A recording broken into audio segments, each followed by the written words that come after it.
Listen, I demand an open relationship, but only from my side. Some want to have their cake and eat it too. In this brutal, cheating revenge story, Jolene went for an open relationship, in secret. She yearned for the forbidden fruit and lust-drivenly took it, but got seriously infected instead. When her parents found out, they rather have OP simp for their cheating daughter.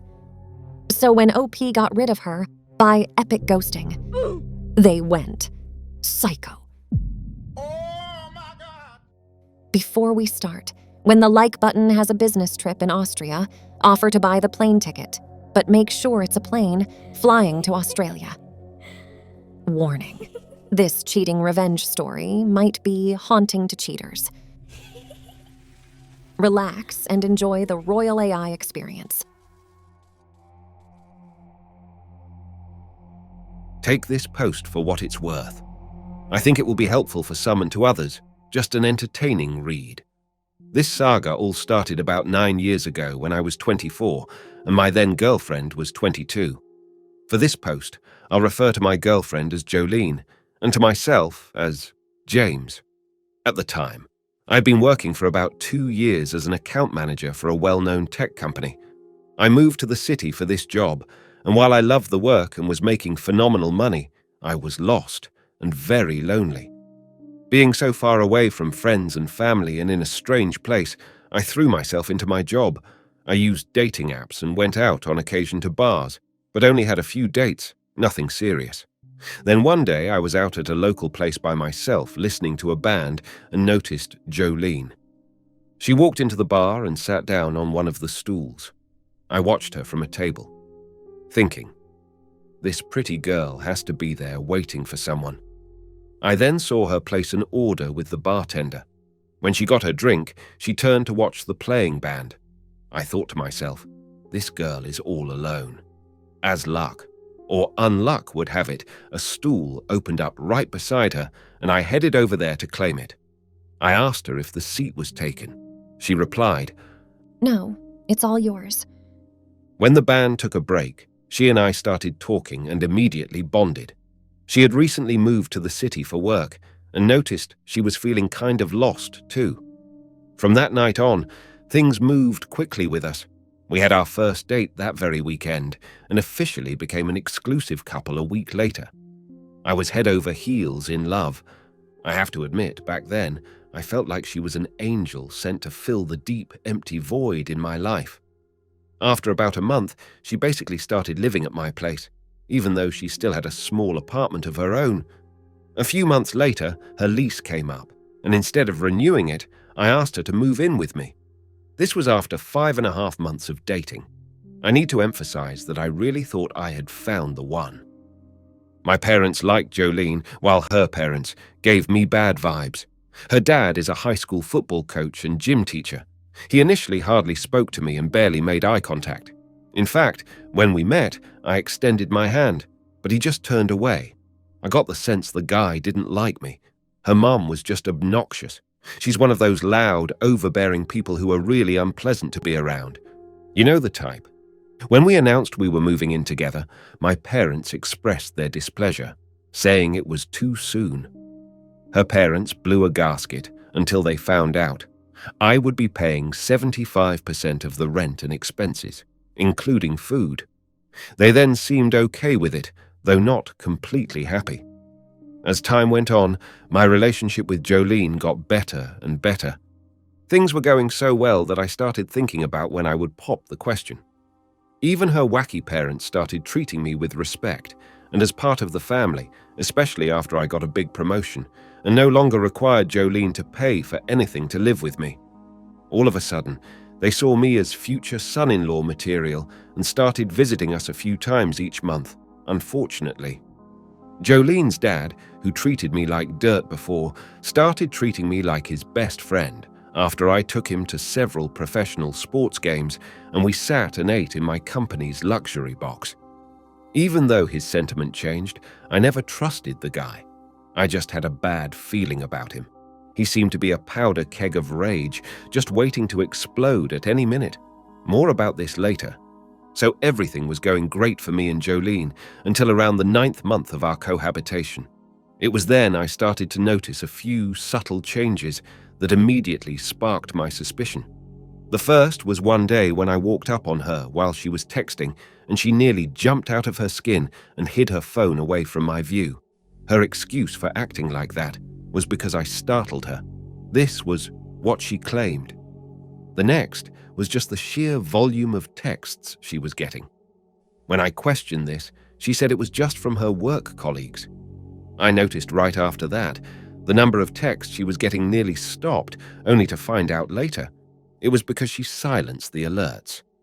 Then she started taking the phone to bed with her and putting it on her nightstand, instead on the charger alongside my phone on our shared dresser. I knew at that point something was going on, and her phone held all the answers. One night, she fell asleep and left her bedside lamp on. I got up and went around to her side to turn it off. She was sound asleep, so I thought this would be my chance to snoop. I picked up her phone and entered the code, but she had changed it. I then tried holding the phone in front of her face to open it, but since her eyes were closed, the facial recognition didn't work. I hit a dead end, but knew her changing her password without telling me was another sign she was hiding something. Then that Saturday, through an odd twist of fate, I was able to get into her phone. She and I were sitting at the kitchen table, and I noticed she left her phone in the living room on top of the television.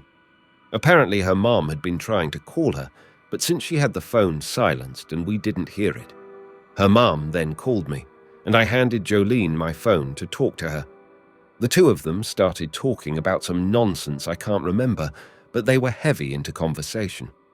Just before her mom called, Jolene was about to head out to the store to grab a few things for our lunch. I think she forgot she was using my phone and said to me she was going to run out to the store. I said okay, and she continued talking to her mother as she left the apartment, leaving me there alone with her phone. As soon as she got outside, I silently locked the door behind her and went to retrieve her phone, hoping the auto lock hadn't kicked in. Thankfully, it didn't, and I was able to get right in. What I found was a string of text messages between her and a person listed as Sharon Work. This is how she had all of her co-workers labeled in her phone, so she obviously did this as a decoy. I had never heard her speak of this Sharon before, and when I read the messages, I found out that Sharon was actually a guy from her office. I'll call him Frank. I had never met Frank before, but I found out later he was 39 years old, and he and his wife had just entered into an open marriage. Their first texts dated back a little over 2 weeks prior, which just so happened to coincide with when her suspicious behavior began. The texts indicated the first time they were together physically happened that past Monday. Curiously, Jolene told me she went to the walk-in clinic after work for a burning urethra. This was all a huge lie, as she spent that time with her lover boy Frank. When she came home, she told me she had been diagnosed with an UTI, and we'd have to abstain for a while until she got rid of it. Looking back now, I have to admit, the UTI excuse was brilliant. This gave her an alibi for coming home late and an excuse for not being intimate with me. I wanted nothing more than to confront her when she got back and throw her cheating self out, but I played it cool and contemplated my next move.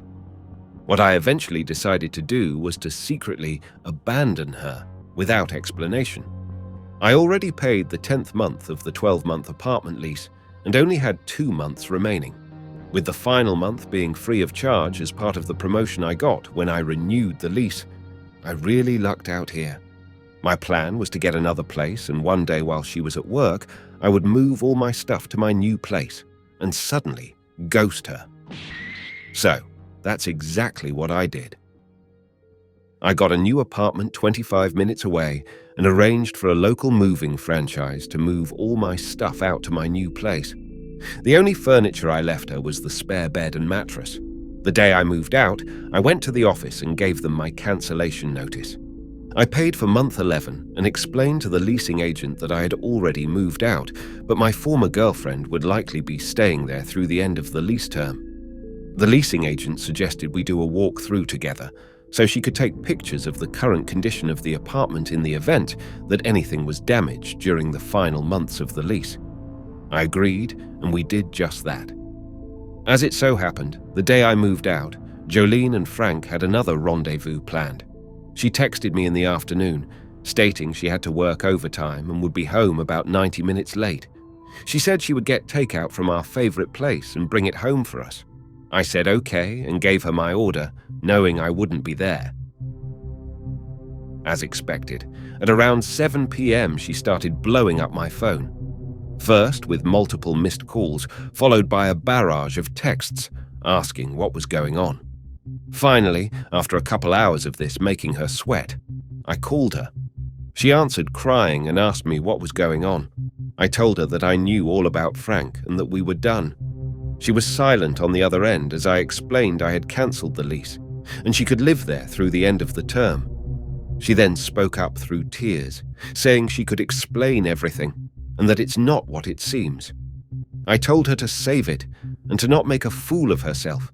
She kept going on saying she was sorry for the misunderstanding and begging me, but I had heard enough when she called it a misunderstanding and hung up.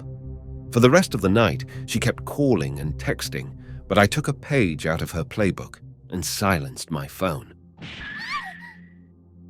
I slept like a baby that night. The next morning, I woke up and my voicemail box was full, so I deleted all her messages and then blocked her number, as having a full voicemail is a violation of company policy. As an account manager, I work mostly from the road, so she couldn't ambush me at the office. So now she had no way of reaching me, since she didn't know where I was staying. I thought to myself, wow, I played this like a pro and got out of a bad situation with minimal damage. Well, I soon found I wasn't completely rid of her. Remember her wacky parents? They still weren't done with me. A few weeks after I ghosted Jolene, I signed into Facebook for the first time in weeks, and to my surprise, I saw numerous posts by Jolene's mom and replies from some of her friends. Her mom made several posts saying I was mentally destroying her daughter, gave her an STD, and then abandoned her. Yes, I'm serious, folks. This woman is so ignorant. She actually posted on the internet that her daughter had contracted an STD. The first thing I did after reading this was get tested myself, and thankfully, the results came back all clear. Thank God for that.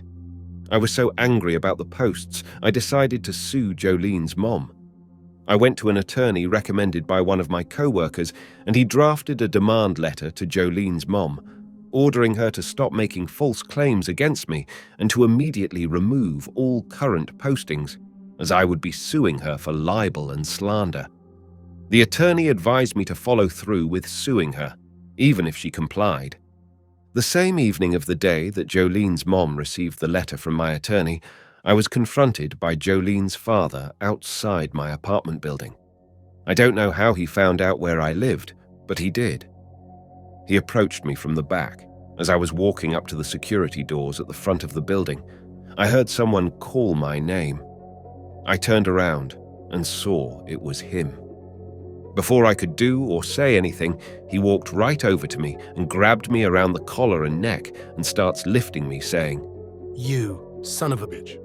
I told him, Hey, what are you doing? You're choking me. I then went into full survival mode. I jerked back away from him and with my right arm swung as hard as I could. My right fist connected directly with the side of his nose. I had never hit anything or anyone that hard before, and when I did, I heard a loud crack. Fatality. He immediately dropped to the ground, stumbling off, holding his bleeding nose and screaming in agony. I started moving towards him to help, but then thought I'd better not, and instead called the police, as this lunatic would be the type to falsely accuse me. I called the police, told them everything that happened, and they filed a report. I told them my building has a security camera, and I would call the office to have them provide the tape. I called, and they provided us with the 6-minute clip of the time in question. The video clip and sound clearly showed Jolene's dad ambushed me, grabbed me by the neck, and lifted me off the ground, all before I swung. After reviewing the footage, the investigating officer asked if I wanted to press charges. Based on what he saw on the tape, he recommended I do. So I did, and obtained a temporary restraining order. Since her parents live in a different jurisdiction, the officer said they would be back in touch in a few days with an update. Well, 2 days later, I got a call from my attorney. He informed me he had been contacted by an attorney representing Jolene's parents. Apparently, they had received the letter from my attorney, and her dad had been contacted by the local police. My attorney said their attorney told him they were willing to do anything to resolve these matters with me, as they didn't want to be sued, and her father didn't want a criminal record. Though I wanted nothing more for them to sweat and suffer a little, in the end, I agreed not to sue them and to drop the charges against her father. In exchange, they agreed to a full written confession of guilt for both the slander and for the unprovoked attack. Her mother also was ordered to post a statement on her socials account for 6 months, explaining that all the previous statements she made about me were false. Like I said, I really would have liked to make both of these maggots suffer, but I was just glad to finally be done with this family. But unfortunately, the fun didn't stop there. About 6 months later, I was out at a bar with several co-workers when I ran into a woman who used to work with Jolene. I always liked this woman, as she seemed genuine. In our conversation, she proceeded to let me know that Jolene is pregnant and was probably close to her due date now. She then told me that it was known that Jolene and Frank had a thing going, and they told people in the office they both were in open relationships. She said about a month or so after I broke up with Jolene, Frank left the company, and she later heard he divorced his wife. She said the rumor is that Frank's wife contracted HSV-2, herpes, through one of her open marriage partners and gave it to Frank. Then he gave it to Jolene. I again thank God I found out about this and broke up with her before she could destroy my health. But oh God, that wasn't everything. She said Jolene had told everyone that the baby she's carrying is mine, and that after it's born, she plans to and hopes we could reconcile. Seriously, what? There's no way the baby was mine based on the dates, so I immediately contacted my attorney and had him send a cease and desist letter to her. Later, I found out through the same former co-worker of Jolene that she had given birth to a little boy, and the poor kid acquired the terrible disease during birth from his mother and almost didn't survive. Apparently, the virus is very dangerous to infants. While I despise that entire family, I feel really bad for that baby being born into the world with an incurable STD he got from his careless mother. Poor kid. I hope he grows up and lives a healthy and successful life. Well, that's my nightmare relationship story. As I said, I'm not looking for anything. I just wanted to share my story, for what it's worth. May you live well. I know I will from now on.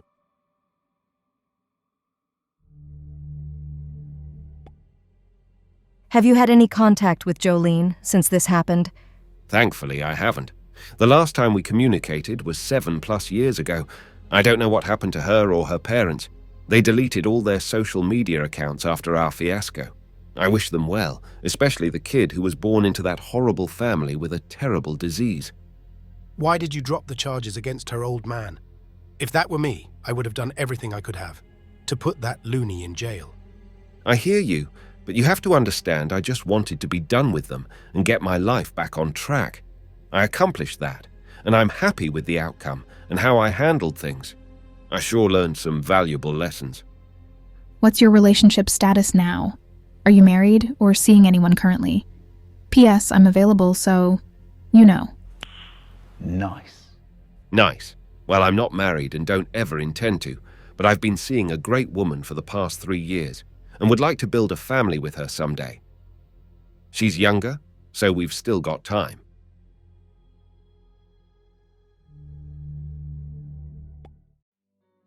That brings us to the end of this story.